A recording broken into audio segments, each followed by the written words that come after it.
ജംഗമനും രാമനും. പണ്ട് പുതുക്കോട്ടൈ ദേശത്ത് നാട്ടുമംഗലം കാട്ടിൽ ദുഷ്ടനായ ഒരു രാജാവുണ്ടായിരുന്നു. ജംഗമൻ എന്ന കടുവയായിരുന്നു ആ രാജാവ്.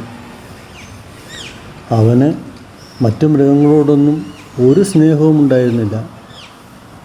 ഭാര്യയോടും മക്കളോടും മാത്രമായിരുന്നു അവന് സ്നേഹമുണ്ടായിരുന്നത്. അവൻ ഗുഹയിൽ നിന്നും പുറത്തു വന്നാൽ വഴിയിൽ കാണുന്ന എല്ലാ ജീവികളെയും ഉപദ്രവിക്കും. വിശപ്പുണ്ടെങ്കിലും ഇല്ലെങ്കിലും ജീവികളെ കൊല്ലുക അവൻ്റെ വിനോദമായിരുന്നു.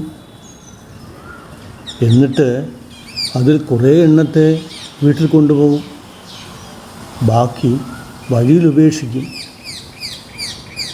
ഇങ്ങനെ കാട്ടിലെ ജീവികളുടെ എണ്ണം കുറയാൻ തുടങ്ങി. ഒടുവിൽ ജീവികൾ ഒന്നിച്ചു കൂടി മൃഗരാജാവിനെ കണ്ട് സങ്കടം പറഞ്ഞു. മന്ദാകിനി എന്ന പെണ്ണാനയായിരുന്നു അവരുടെ നേതാവ്. അവൾ പറഞ്ഞു, മഹാരാജാവേ, കാട്ടിൽ മൃഗങ്ങളുടെ എണ്ണം കുറഞ്ഞു വരികയാണ്. ഇങ്ങനെ മുന്നോട്ട് പോയാൽ രാജാവിനും വീട്ടുകാർക്കും ഭക്ഷണം പോലും കിട്ടാത്ത അവസ്ഥ വരും. ജീവികളെ ഇങ്ങനെ കൊന്നൊടുക്കുന്നത് നല്ലതല്ല എന്നാണ് എല്ലാവരുടെയും അഭിപ്രായം. അതുകൊണ്ട് നിത്യവും ഞങ്ങളിൽ ഒരാൾ വീതം അങ്ങയുടെ ഭക്ഷണത്തിനായി ഗുഹയിലെത്താം. അങ്ങനെ എത്തുന്ന ജീവിയെ മാത്രമേ അങ്ങ് കൊല്ലാവൂ. ഇല്ലെങ്കിൽ ഈ കാട്ടിലെ പ്രജകളെല്ലാം കാട് വിട്ടു പോകും എന്നാണ് പറയുന്നത്. ഇത് കേട്ടപ്പോൾ രാജാവിൻ്റെ ഉള്ളിൽ ഒരു ഭയമുണ്ടായി. മൃഗങ്ങൾ ഇവിടം വിട്ടുപോയാൽ താനും കുടുംബവും പട്ടിണിയാവില്ലേ?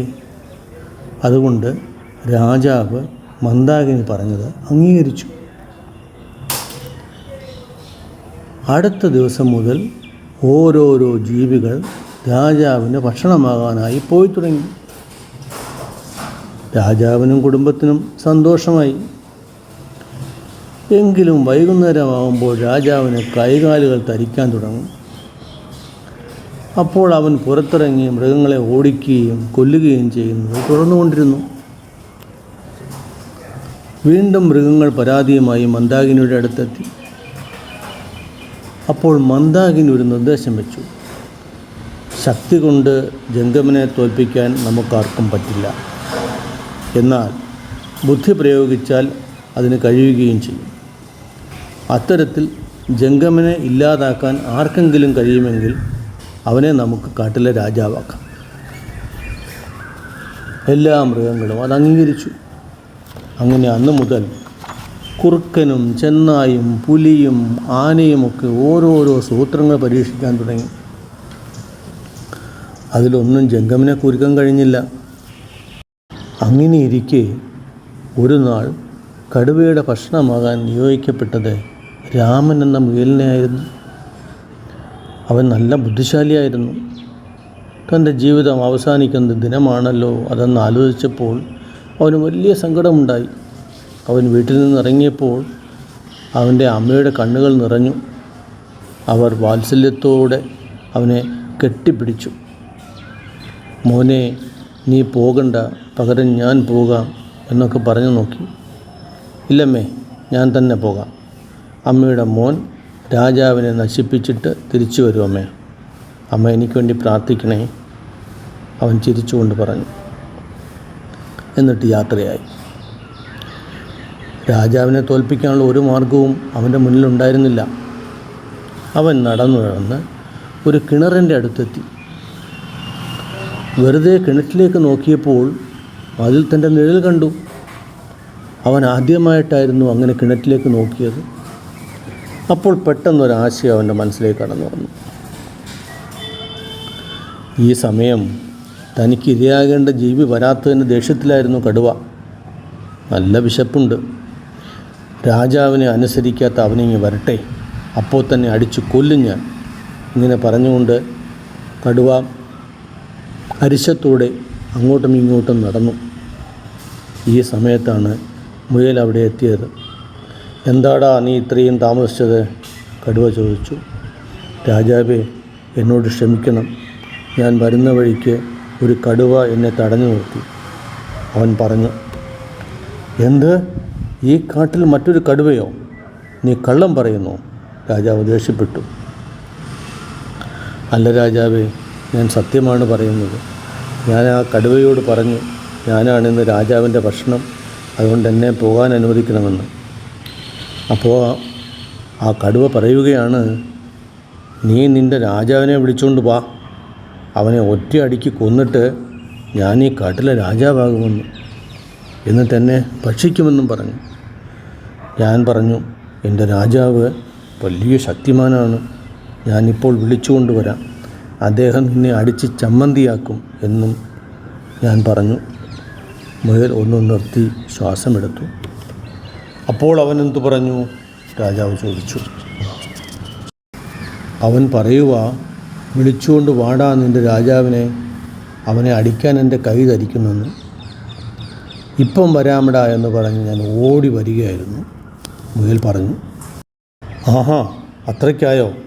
എന്നാൽ അവൻ്റെ കഥ കഴിച്ചിട്ട് മതി ബാക്കി കാര്യങ്ങൾ, നീ എനിക്ക് വഴി കാണിക്ക്. രാജാവ് ഗുഹയിൽ നിന്നും പുറത്തിറങ്ങി. മുയൽ വഴികാട്ടിയായി മുന്നേ പോയി. അവർ നേരെ കിണറിനടുത്തെത്തി.